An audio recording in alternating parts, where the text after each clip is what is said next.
రాజేంద్ర గారు చేసే వ్యాఖ్యలు ముందు ఖండిస్తా ఉన్నా. ఆ స్థాయిలో అనుభవం ఉన్న వ్యక్తి ఆ భారతీయ జనతా పార్టీలో ఇవ్వడలేపక వాళ్ళ ఫ్రస్ట్రేషన్ అంతా తీసుకొచ్చి బయట ఎవరో ఒకరి మీద మాట్లాడాలి అని సీఎం గారి మీద మాట్లాడినట్లు అనిపిస్తా ఉంది. ఇది చాలా దురదృష్టం. ఈ రాష్ట్రం ఎంత ఆర్థిక విచ్ఛిన్నమైన తర్వాత కూడా గాడిలో పెట్టాలని ఆర్నిష్టలు శ్రమిస్తున్నటువంటి ముఖ్యమంత్రి గారిని, మంత్రివర్గాన్ని అంతా కూడా తుదకు ఎమ్మెల్యేలు కూడా మాట్లాడుతూ ఉన్నారు. నేను అనుకుంటున్నా మా ఎమ్మెల్యేలము చరిత్రలో ఏ ఎమ్మెల్యేలు కూడా ఇంత సమయము కాన్స్టిట్యున్సీలకు ఇచ్చి పనిచేసిన చరిత్ర ఎక్కడా లేదు. ఖచ్చితంగా బీద బడుగు బలహీన వర్గాల గురించి ఆలోచన చేసే పార్టీ కాంగ్రెస్ పార్టీ. ఆ పార్టీలో మేము గెలవడం, ప్రభుత్వం ఫామ్ కావడం, ప్రజలు మమ్మల్ని ఆశీర్వదించడం, వారి ఆశీర్వాదం ద్వారా వాళ్ళకి సేవ చేసుకునేటువంటి సందర్భాన్ని పూర్తి స్థాయిలో వినియోగించుకోవాలనేటువంటి ప్రయత్నంలో ఉన్నాం. ఎన్ని మాట్లాడినా కూడా అది మీ విజ్ఞతగా వదిలేస్తా ఉన్నాం. కానీ ఒక మాట ఖచ్చితంగా చెప్తా ఉన్నాం, ఇవి సరికావు. మరొకసారి మాట్లాడితే సరైన పద్ధతుల్లో దీనికి జవాబు చెప్తామన్న మాట పూర్తి చేస్తాం. దేనికి కట్టుబడి ఉండాలా? 10 సంవత్సరాలు రాష్ట్రాన్ని విచ్ఛిన్నం చేసేటప్పుడు అప్పుడు మీరు అక్కడే ఉన్నారు కదా. అప్పుడు ఏనాడు మాట్లాడిన మాట, లేదా మిమ్మల్ని దాని నుంచి ఎలగొట్టినప్పుడు కూడా మాట్లాడిన మాట ఈరోజు కష్టపడి పనిచేస్తున్నందుక, లేడు ఎడబడితే మాట్లాడితే అంటే పడుంటారని చెప్పి అంటున్నందుక, లేకుంటే సెంట్రల్ మేము ఉండం మేమేం పడితే అంటే నడుస్తారన్నట్టు కరెక్ట్ కాదు కదా.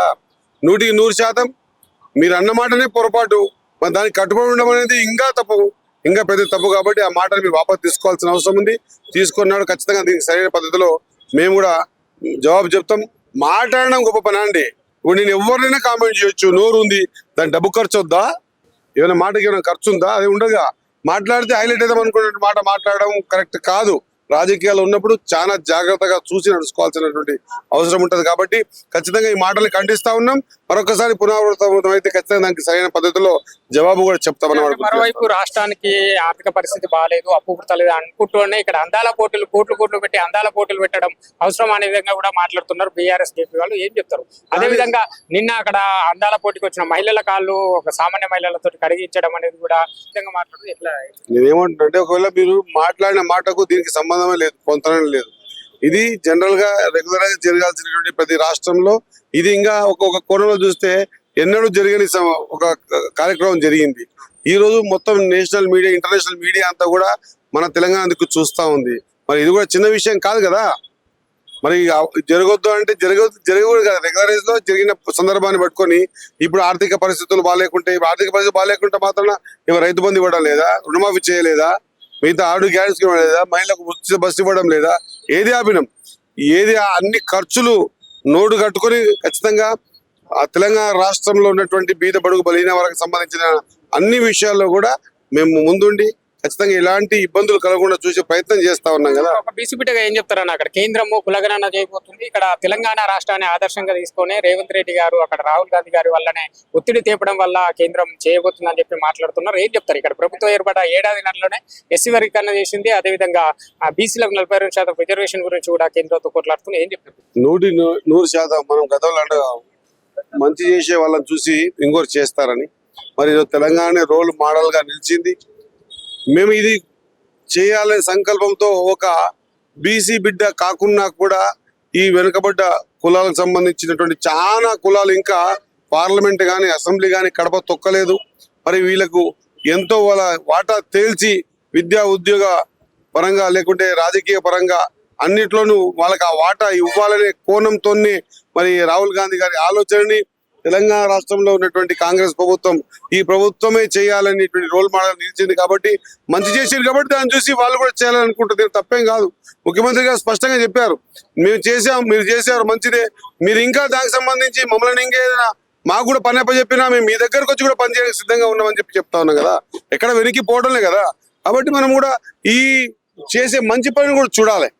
ఆర్థిక పరిస్థితి బాగాలేనప్పుడు ఏ రోజు కామెంట్ చేయలేదు, 1000 కోట్లు అప్పు అవుతున్నప్పుడు ఏనాడు కామెంట్ చేయలేదు. ఈరోజు ఖచ్చితంగా పరిపూర్ణంగా చేస్తున్న పనిని పట్టుకొని ఈ విధంగా మీరు చెప్పడంలో ఈ రోజు మీరే తగ్గారు తప్పించి రేవంత్ రెడ్డి గారికి ఎక్కడ కూడా తగ్గలేదు. రేవంత్ రెడ్డి గారి ఆయన ఆలోచన విధానం మనం తగ్గించే పరిస్థితులు లేమని గుర్తు చేస్తాం. ఏం చెప్తారు? రేవంత్ రెడ్డి గారు పాలమూరు అంటేనే వెనుకబడిన జిల్లా, కరువు జిల్లా, మీరు కూడా అక్కడ ప్రాంతానికి చెందిన వ్యక్తి. ఇక నేను చూసుకుంటే కూడా అక్కడ ప్రాంతానికి చెందిన బిడ్డనే. ఇక పాలమూరు అంటేనే ఇప్పటికీ వలసలు ఉన్న పరిస్థితి. ఏం చెప్తారు? ఇప్పుడు ఈ 5 ఏళ్లలో మహబూబ్నగర్ ఉమ్మడి జిల్లా సీఎంగా మహబూబ్నగర్ రూపురేఖలు ఏమన్నా మారబోతున్నా, ఏమన్నా యువతకు ఉపాధి అవకాశాలు దొరికే అవకాశం ఉందా? ఖచ్చితంగా కూడా మరి మీరు కూడా మీడియా సోదరులారా, మీరు కూడా మా నియోజకవర్గమే పుట్టుకునే కాబట్టి మరి మీరు కూడా ఆలోచన చేయాలి. జియో నెంబర్ 16 అని చెప్పేసి మనకి ఎన్నో ప్రగల్భాలు పలికారు గత ప్రభుత్వాలని కూడా. జియో నెంబర్ 14 ద్వారా ఈ రోజు మక్తల్, నారాయణపేట, కొడంగల్ ఎత్తిపోతల పథకం ద్వారా 4,500 కోట్లతో ఈ రోజు దాదాపు 1,35,000 ఎకరాలకు నీళ్ళందించే కార్యక్రమాన్ని తీసుకొని చిరస్థాయిగా పేరు నిలబడే విధంగా తను తీసుకున్న నిర్ణయాలే కదా ఈ రోజు ఈ వెనుకబాటు తరానికి గురైనటువంటి పాలమూరు జిల్లా ఈ రోజు సస్యశ్యామలంగా మారబోతా ఉంది కదా. ఈ రోజు మీ ఉట్కూరు కూడా చుక్క నీళ్లు లేని ఉట్కూరు ఈ రోజు ఇంకా 2-3 సంవత్సరాల్లో పూర్తి వైభవంగా ఏదో తూర్పు గోదావరి, పశ్చిమ గోదావరి, కోనసీమలో ఎట్లా కనిపించే విధంగా ఈరోజు తయారు కాబోతా ఉంది. మరి దీన్ని దృష్టిలో పెట్టుకొని నేను ఈ ప్రాంతం చెందిన వ్యక్తిని కాబట్టి ఖచ్చితంగా ఈసారి ఈ ప్రాంతాన్ని కూడా పరిపూర్ణంగా ముందుకు తీసుకుపోవాలి, మిగతా జిల్లాలతో సరిసమానంగా నిలబెట్టాలనే ఆలోచన ముఖ్యమంత్రి గారికి ఉంది. దానికోసం ఆయన ఆఫీసులు పనిచేస్తా ఉన్నాడు. మా ప్రజలు సంతృప్తిగా ఉన్నట్టు లేనట్ట? సంతృప్తిగా ఉన్నారు అనేడానికి నిదర్శనాలు చూపిస్తున్నాం కదా. దేన్ని చూపించలేదు, సంతృప్తిగా ఉన్నాం కాబట్టే కదా ఈ రోజు ఇన్ని సంవత్సరాలు చేయని రుణమాఫీ చేశాం. సంతృప్తిగా ఉండాల్సిందే రైతులు. ఖచ్చితంగా వాళ్ళకు సన్నబియ్యం కొంటా ఉన్నాం, మంచి రేట్ ఇచ్చాం. ఈ రోజు కర్ణాటక వాళ్ళు మాదికు చూస్తా ఉన్నారు. ఒక్క బియ్యపు గింజ, వడ్ల గింజ కూడా కర్ణాటక పోలే. ఈ రోజు ప్రతి గింజ కూడా కొన్నాం. ప్రతి గింజ కొనడం ఒక్కటే కాకుండా 500 బోనస్ ఇచ్చాం. ఆ కొన్న సన్న బియ్యాన్ని కూడా ఇతర రాష్ట్రాలకు ఇవ్వకుండా ఈ రాష్ట్రంలో ఉన్నటువంటి బీద బడుగు బలహీన వర్గాలకు ఖచ్చితంగా కూపన్ షాపుల ద్వారా ఇస్తా ఉన్నాం. సంతోషంగా ఉండకపోవడం అనేది కారణమే లేదు. వీళ్ళు అభూత కల్పనలు మీడియా ఈ సెల్ ఫోన్లు వచ్చే దీని ద్వారా ఏదో సోషల్ మీడియా ద్వారా ఏదో చేస్తా ఉన్నారు తప్ప ఎక్కడ కూడా ప్రభుత్వం, ప్రజలు ఎక్కడ కూడా లేదు.